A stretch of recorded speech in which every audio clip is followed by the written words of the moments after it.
The Philadelphia Experiment. Commandant, excusez-moi. C'était le garde-côte. Ils disent que l'Eldridge a disparu. Oui, il a disparu des écrans radars, heureusement. Non, il a vraiment disparu, monsieur. Pour de vrai. Qu'est-ce qui s'est passé? J'en sais rien. T'as vu ce que j'ai vu? Ça tournait comme une espèce de toupie, mais qu'est-ce que c'est? J'en sais rien. Mythes et complots avec Christian Page. Christian Page, bonjour. Salut. Désolé pour le délai. T'sais, Michel Parent était en retard, puis Francine DM a mis à l'envers les neurologues qui décident de ne pas traiter les gens qui souffrent de sclérose en plaques. Là, il y a un complot, mais... Il n'y a pas un complot, mais c'est... une forme de conspiration. En fait, c'est une sorte de loi du silence. Hein? Personne ne dit rien, on ne sait rien. Le corporatisme vraiment débile et dégueulasse au pire niveau. Bon, l'étrange expérience de Philadelphie. Prenons un moment pour parler de mythes et de complots. Oui. Qu'est-ce cette expérience de Philadelphie? L'expérience de Philadelphie, disons, pour les besoins de notre discussion aujourd'hui, on va commencer en 1955. Hein? Pourquoi pas 1955? C'est pas une mauvaise année, mais en fait, peut-être pour les amateurs de James Dean. Qui a fini dans le cendrier. Exact. Ouais. Mais pour les besoins de la cause, donc, on commence en 1955. Et cette année-là, il y a un type qui s'appelle Morris Jessup. D'abord, quelques mots. C'est un professeur de mathématiques qui est également d'astronomie à l'Université du Michigan. C'est un scientifique qui a aussi des tendances un peu marginales. Hein? Il s'intéresse aux ovnis, il s'intéresse à l'occultisme. Il est convaincu, par exemple, que les grandes civilisations d'Amérique centrale et d'Amérique du Sud, là, les Incas, Mayas, etc., ont reçu la visite d'extraterrestres, qu'on appelle la théorie des anciens astronautes, et ce qui a valu d'ailleurs l'essor de ces grandes civilisations. Donc, notre bonhomme, Morris Jessup, qui est quand même un scientifique quand même reconnu et apprécié de ses pairs, il publie donc en 1955 un ouvrage qui s'appelle The Case for the UFO.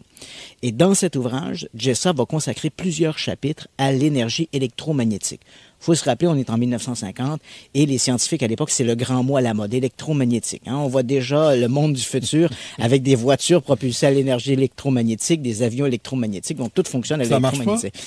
Disons qu'aujourd'hui, les résultats sont pas aussi efficaces qu'on croyait. Donc, Jessup publie cet ouvrage, qui est quand même un ouvrage assez marginal. C'est pas un ouvrage qui va faire date là, dans l'histoire des ovnis. Et là, quelques semaines après la publication de l'ouvrage, Jessup va recevoir via son éditeur toute une série de lettres qui lui ont été envoyées par des lecteurs.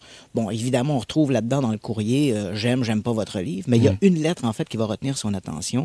C'est une lettre assez marginale, écrite par un individu qui signe Carlos Miguel Allende. L'écriture, en fait, est très archaïque. Le bonhomme a écrit avec 3 stylos de couleurs différentes. Tu vois un peu le genre de lettre, ouais. Quasiment. Et là, le bonhomme, en fait, ses phrases sont ponctuées de lettres majuscules un peu partout. Et évidemment, c'est émaillé de fautes d'orthographe. Et le bonhomme critique un peu les théories de Jessup sur l'électromagnétisme et laisse présager entre les lignes que lui en sait beaucoup plus que qu'est-ce qu'il dit dans sa lettre. Et comme il donne une poste restante en Pennsylvanie, Jessup décide de lui écrire. Et là, il va y avoir un échange de quelques courriers entre les deux bonhommes. Et au gré de ces courriers, ce fameux Miguel Allende, Carlos Miguel Allende, qui signe également Carl Allen, il a américanisé le nom dans certaines lettres. Et là, il va absolument. Et là, il va raconter en fait qu'il a été témoin. En fait, il le dit pas ouvertement, mais on sent entre les lignes qu'il a été témoin d'une expérience extraordinaire, l'expérience de Philadelphie. Alors, qu'est-ce que c'est l'expérience de Philadelphie? Carlos Miguel Allende, alias Carl Allen, raconte qu'en 1943, alors qu'il travaillait comme officier sur un bateau de marine marchande, il a donc assisté à cette opération qui consistait à rendre invisible un navire, un destroyer de l'armée américaine. En fait, le bateau, il le nomme, c'est le DS-173 Eldridge, un navire escorteur de la marine américaine. Le navire aurait été amené dans le port de Philadelphie et là, on avait installé à l'intérieur toutes sortes d'appareils très sophistiqués. Les artisans du projet étaient nul autre que Albert Einstein et Nikola Tesla. Donc, Tesla qui était décédé en début de l'année, mais quand même, il avait travaillé à l'élaboration du projet, toujours selon Carl Allen. Pourquoi on connaît Tesla?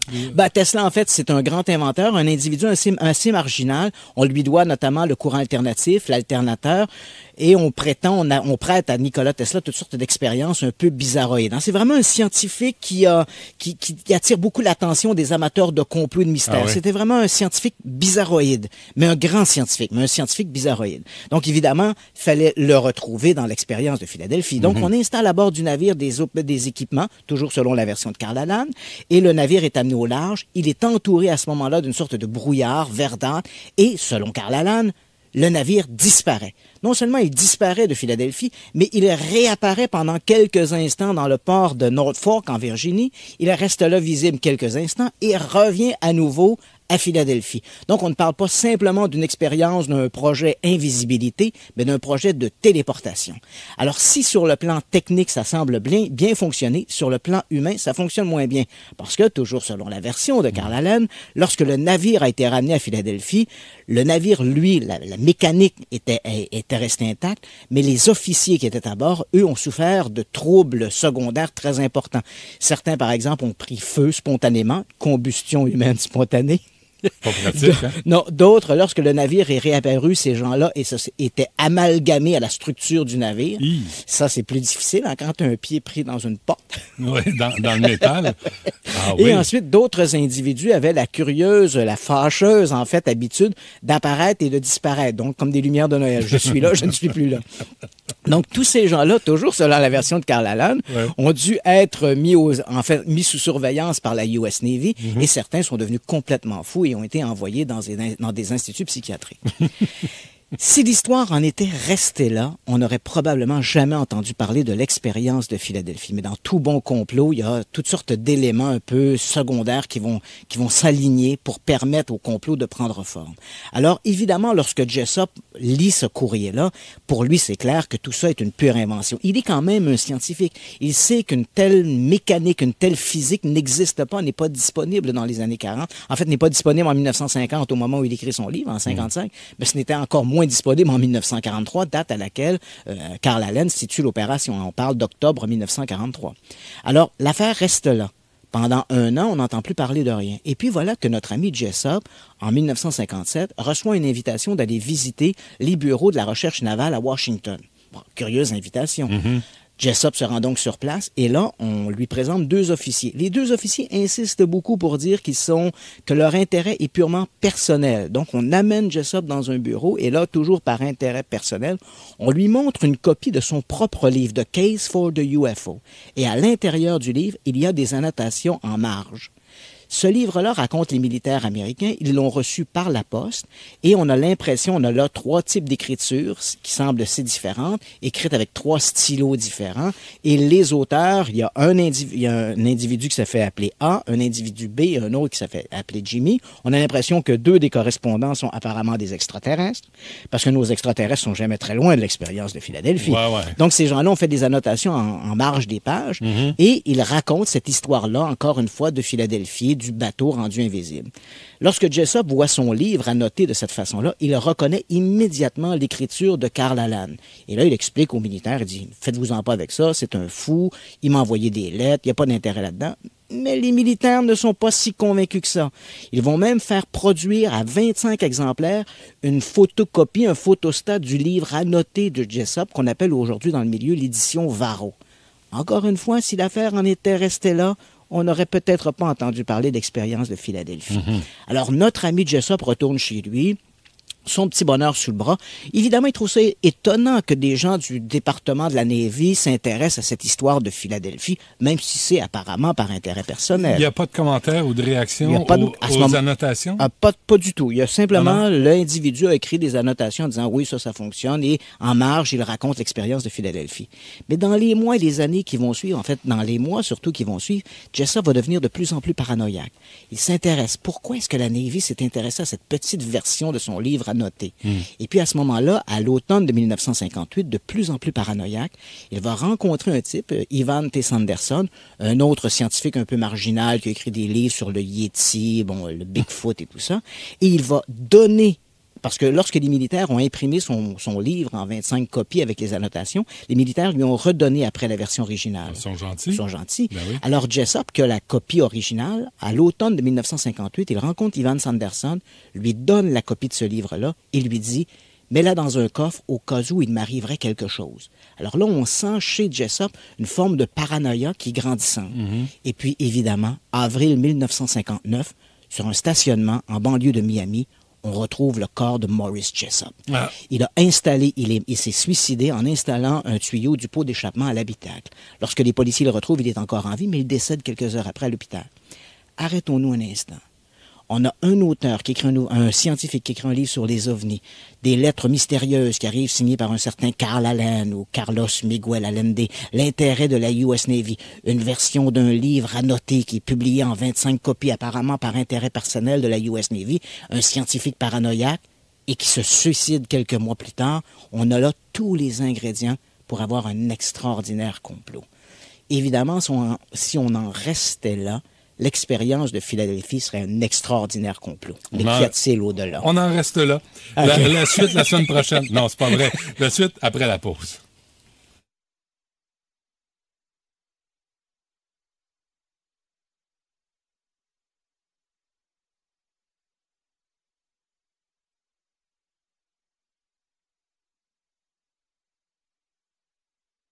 Vous écoutez du Trisac l'après-midi. Au 98.5 FM. La puissance des mots. Alors, le monsieur Jessup s'est suicidé. En 1959. Complètement parano. Oui. Hein? On sait que c'est un suicide, là. Oui, absolument. Non, absolument. Okay. C'est un suicide. Évidemment, pour les amateurs de complot, c'est un assassinat maquillé en suicide. Ah, merci. Bien sûr. Là, je t'inquiète. Oui, parce que là, on a mis la table. Hein. Tout est là pour un extraordinaire complot. Ouais. Mais essayons d'aller plus loin, parce que malheureusement, les ouvrages ou la littérature sur le surnaturel, sur les phénomènes mystérieux, s'arrête souvent avec la mort de Jessup et là ensuite on se met à spéculer.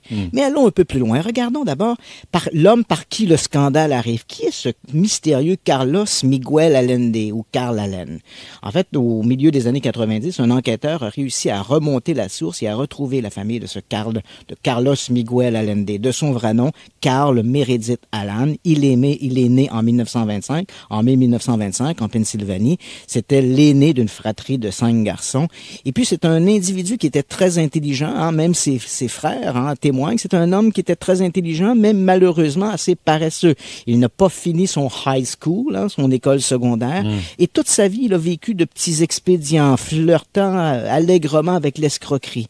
Déjà, adolescent, on le connaissait pour son intérêt marqué pour l'occultisme et les choses étranges et bizarres. Il avait la fâcheuse habitude de faire des annotations en bas de page et en côté de page, un peu partout. Et surtout, on se rappelle de lui, ses frères se rappellent de lui comme étant un menteur pathologique. En fait, c'était un mythomane. Chaque année, lors des réunions familiales de Noël, par exemple, Carl Allen leur racontait des histoires toutes plus rocambolesques les unes que les autres. D'ailleurs, c'est assez amusant, en 1969, 10 ans après la mort de Maurice Jessup, Carl Allen, Carlos Miguel Allende, avec une copie du livre de Jessup sous le bras, se présente au bureau de l'APRO aux États-Unis, l'Aerial Phenomenon Organization Research. C'est une organisation d'enquête sur les ovnis à Tucson, en Arizona. Il se présente donc là avec le livre de Jessup. Et là, il dit... j'ai des aveux à faire. L'histoire de Philadelphie, je l'ai inventée de toutes pièces. C'est moi qui ai annoté tous les livres, les lettres, etc. C'est moi qui ai fait tout ça. C'est une escroquerie et je suis tanné que les gens fassent de l'argent sur mon histoire. En fait, il avoue la fraude parce qu'il est tanné que des gens, effectivement, dans le milieu du surnaturel, capitalisent un peu là-dessus. Évidemment, ce Carl Allen va revenir sur sa déclaration. Quelques années après, il va dire « Non, l'histoire de Philadelphie est vraie, c'est mes aveux de la fraude qui est fausse. » Mais il va revenir encore ultérieurement sur l'histoire en disant « Non, c'est faux. » Bon, donc on ne sait plus sur quel pied danser avec Carl Allen. Ce n'est pas certainement l'homme le plus crédible de l'histoire. Et comme on dit souvent, une chaîne a la force de son plus faible maillon et celui de Carl Allen est plutôt faible. Regardons maintenant les principaux intéressés. Qu'ont-ils à dire? Si on se retourne vers la US Navy, qu'ont-ils à dire là-dessus? Évidemment, pour les amateurs de complot, la version de l'armée est toujours la mauvaise, puisque ce sont eux les comploteurs. Mais quand même, dans la version de l'armée, il y a des éléments intéressants. D'abord, l'armée nous rappelle que le fameux Eldridge, le navire qui aurait disparu, ce navire-là, quand on regarde les logbooks, les livres de mission, ce navire-là n'a jamais été à Philadelphie en 1943. En 1943, c'était la Deuxième Guerre mondiale. Le navire était un navire escorteur. Il était à ce moment-là en mouillage dans les Caraïbes, avec pour port d'attache Porto Rico. Donc, il n'a jamais été en 1943 dans le port de Philadelphie. Ensuite de ça, ce navire, selon Carl Allen, aurait été ensuite démantelé, fondu, disparu parce que, évidemment, il avait participé à l'expérience.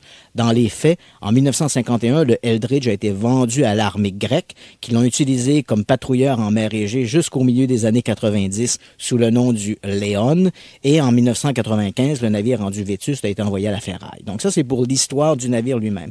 Maintenant, la US Navy dit n'avoir jamais eu l'intention de rendre invisible un navire. Elle n'avait pas la technologie pour le faire et que à son avis, l'expérience de la disparition du Eldridge viendrait d'une sorte de confusion par rapport à quelque chose qu'on utilisait dans les années 40, qui était le degaussing. Qu'est-ce que c'est que le degaussing?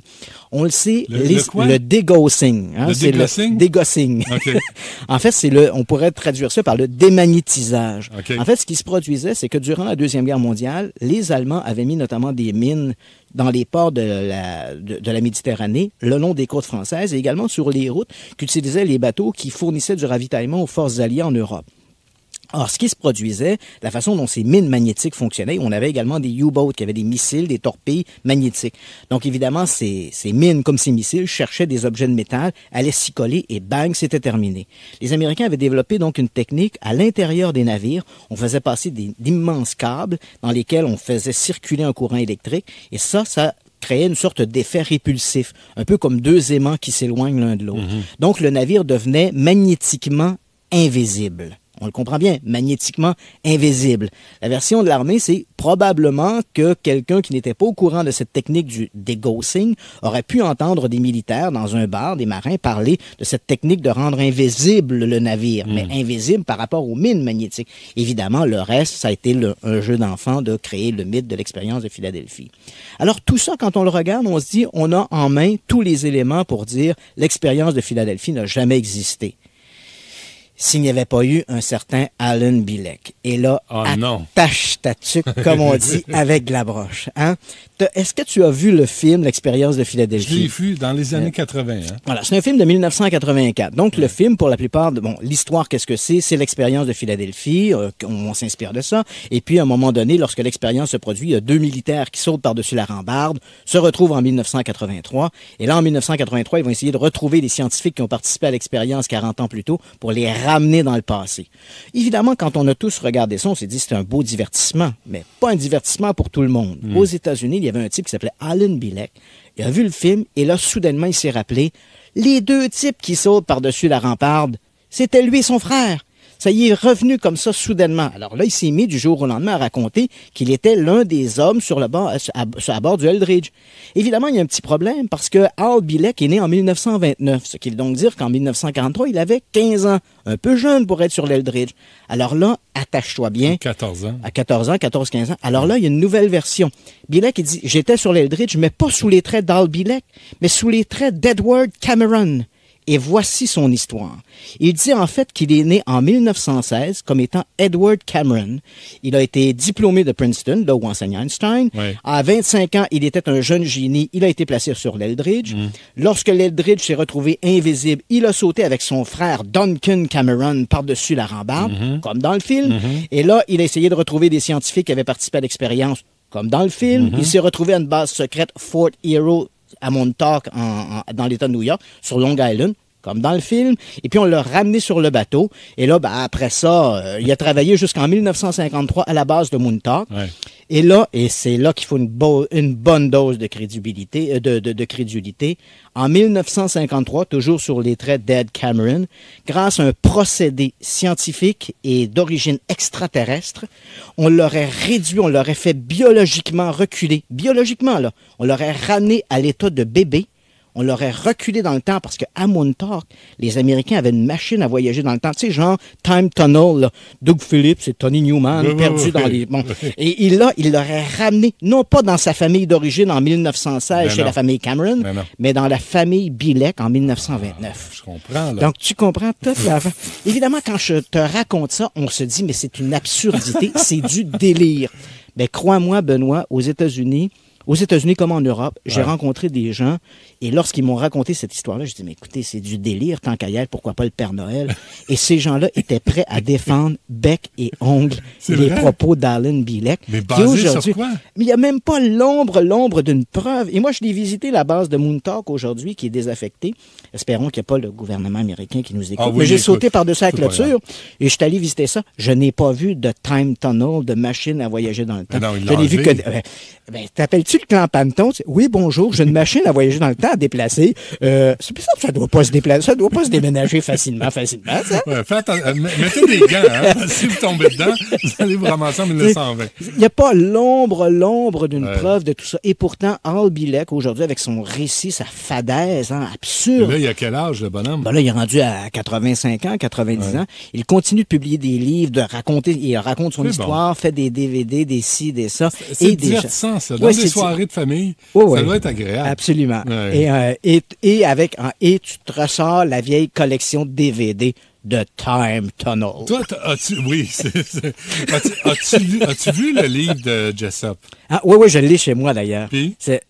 C'est un ouvrage assez secondaire et Jessup, évidemment, il reste assez réservé. Il ne parle que de l'énergie électromagnétique pour la propulsion des ovnis et il croit qu'en étudiant les observations d'ovnis, on pourrait obtenir de l'information scientifique sur ce sujet. C'est complètement fou. Merci, Christian Page. Merci, à la semaine prochaine. Merci à Larry, à François et à Maryse. À demain, midi. Au revoir.